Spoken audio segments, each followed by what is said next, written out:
Namaste and Happy Independence Day. A 1,000-year-old night of brutality and vandalism, of humiliation and theft, came to an end with our tryst with destiny at the midnight hour of August 15, 1947.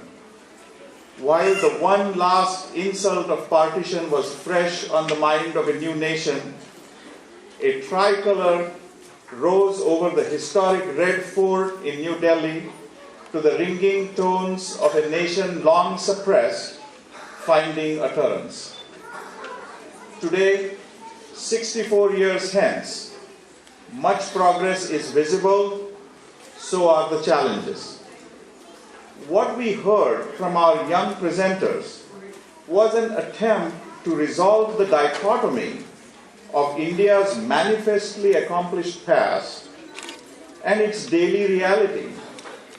What can put the dismal headlines into context is an understanding that when a nation experiences tyranny for long, it not only loses its wealth, its people and effects, but more insidiously, it loses its history. And it is only by reclaiming our history we can claim our rightful future. The first historical right we must claim about our Indian journey is its longevity. Can we not imagine that an everyday person standing in the river Ganges some 5,000 years ago, bowing before the sun, giver of energy to all life, and one will stand again tomorrow in the same eternal river, probably at the same spot. No culture, no nation or society can claim such a continuous cultural expression over such a period of time. We suffered battles and conquests, yes, but every destruction was followed by renewal. Delhi of today is its seventh incarnation, having been completely destroyed 6 times before, emerging every time better and stronger than before. The world learned that no victory of arms nor tyranny of alien power could long suppress a nation so rich in resources and vitality. What gave the India's experiment in nationhood durability were 3 central ideas. They were simplicity, frugality, and spirituality. Simplicity meant sustainability.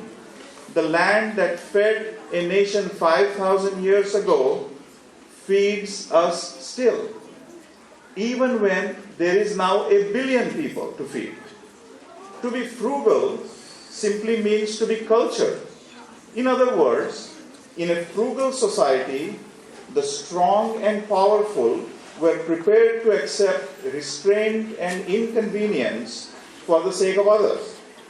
And the central spiritual idea that permeated throughout the Indian consciousness was that divinity resides in all. All are but myriad manifestations of that one divinity.